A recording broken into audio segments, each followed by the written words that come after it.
Yo, what's going on YouTube? And welcome back to Goal Line Hockey. It's your boy Kevin Forte, and today we are taking a look at the St. Louis Blues captain.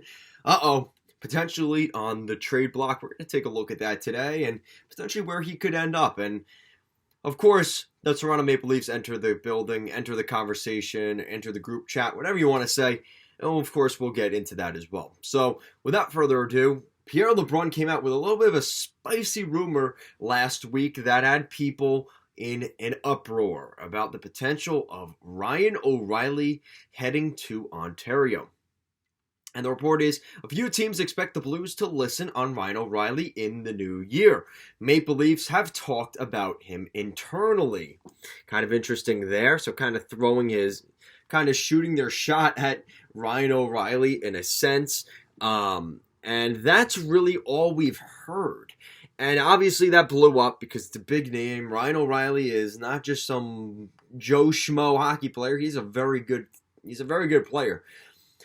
And what's interesting about that situation is currently right now the St. Louis Blues are 3 points out of a playoff spot. Hold on. 5 points out of a playoff spot currently. And the Colorado Avalanche, Minnesota Wild, Winnipeg Jets, and Dallas Stars are all ahead of the Blues in their division. And not to mention in the Pacific Division, you have Vegas, LA, Seattle, Edmonton, and Calgary all ahead of them right now. So St. Louis it's not looking great for them. This is a division that's going to be difficult, or really a difficult Western Conference to gain that ground. And the Blues, with how their season has started, it hasn't been great for the St. Louis Blues. This is a team that's currently 16-1 with 33 points and 5th in their division. And with the whole goaltending situation and potentially what's on the horizon, there is some questions about what the future could be for Ryan O'Reilly. He's had a really rough year. He has 15 points in 33 games, and he's a minus 22, which is second worst in this locker room behind. Oh no, he does. He has the worst plus minus on the team, and not to mention Torrey Krug is also right there with him. So it's been a rough year for Ryan O'Reilly, to say the least. And to make things even more frustrating maybe for Ryan O'Reilly is he is in a contract season. And, the St. Louis Blues, who are trying to maybe get a little bit younger and, kind of set their eyes on maybe locking up some of their younger players here over the next couple of years, Ryan O'Reilly just kind of might be forced out. Now, if you look at the team right now, you have Ryan O'Reilly, Tarasenko, Barbashev, Achari, Levo, and Pitlick as your forwards that are all going to be UFAs this coming season. But you have to remember a couple of big contracts are coming in next year to kind of fill the void of O'Reilly and Tarasenko. Jordan Kyrou's big contract is bump of him over $6 million in his next contract. That comes in. Same thing for Robert Thomas. So that's $12 million. That's kind of just getting bumped right up in the team's salary. They have to re-sign Ivan Barbashev, who is probably going to see a little bit of a raise over his current pay. Alexei Toropchenko,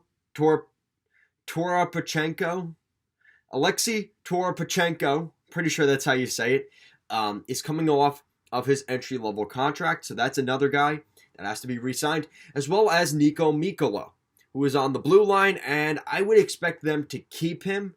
There's no guarantees, but I think they like what he provides. And unless they're bringing in Scott Mayfield to replace him, which is going to cost more money, I could see them, potentially letting that go.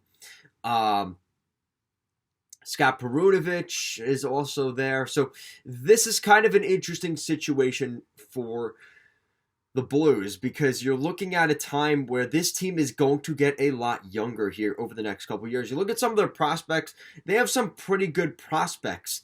Nikita Alexandrov, Jake Neighbors, who's a first-round pick, Zach Balduke. These are all forwards and guys that can probably take over on this group and kind of take the role of O'Reilly and for much cheaper. And, the reality is in today's league, the cheaper contracts are going to, guys on their entry-level contracts are so valuable because you could get a really good top 6 player, for basically less than $1 million on their actual cap hit. And obviously you add in their signing bonus money and stuff, it ends up being more than that. But you get what I'm saying. Like, the money-wise it's really not that bad for these guys. So I think the critical thing to look at for the Blues and for O'Reilly is they have to decide, are we going to be a legitimate team here? Because if you're keeping O'Reilly, first of all, you have to get it done before the trade deadline. There's no reason to kind of wait till the end of the season, and if they miss the playoffs or not, you can't afford to do that. And you have to look at the next 2 or 3 years. In the next 2 or 3 years, do you really want O'Reilly around, especially with the season he's having now? And, as much as it kind of sucks, he's the captain of this team. I'm wearing his jersey right now. That kind of seems to be a bad omen. When I get your jersey, they tend to be on their way out. Ask Oliver Ekman-Larsson, ask Torrey Krug. All their jerseys are in the closet, and they're no longer with the team. I think I also have a Monahan jersey in there, Calgary. So again, you kind of see the pattern here. So when I look at this situation, I mean, the Leafs make sense. The Leafs do make sense. The problem is for the Leafs, is he a guy they want to take long term? And the problem is what assets does Toronto have to give up? Now, here's the thing too, money wise, that's going to play a factor here. They have to have money coming back out towards St. Louis. So the way they can do that, and we've heard these rumors before, easy kind of a get out of jail free card, is the final year of Pierre Engvall and Alexander Kerfoot's contracts. That's over $6.5 million right there, or five. So just under $6 million between those two contracts. So right there is pretty much O'Reilly's deal. So that's your kind of get out of jail free card, and you're able to get that money off the books. Justin Hall's making $2 million. You could get rid of that. So I'm not saying you're going to get rid of all three of those guys, but you get what I'm saying. There is a way to make that work. Maybe Ryan O'Reilly's 50% of his salary at the trade deadline gets retained by St. Louis. They take on, say, an Alexander Kerfoot or an Engvall who has no trade protection. He might be easier to get than a Kerfoot, who does have a modified no trade clause. So they find a way to make that work. I would assume Toronto's giving up their first round pick. They're probably not a huge fan of that, but again, you have 2 third-round picks from the Ottawa Senators trade, so at least you have a couple of draft picks here and there. I think the Leafs are going all in again. This is what they have to do, and I think a center like Ryan O'Reilly really is going to make a difference for this team, and I don't think he's you can make the argument that he can play on the second or third line as a center and justify paying a first-round pick for that, right? Like a first-round pick, Kerfoot, and like a B-level prospect. You're not giving up Sheldon Nyes or any of those guys that they've kind of considered untouchable. Maybe it ends up being like a Nick Abruzzese. Why do these guys got the weirdest names, but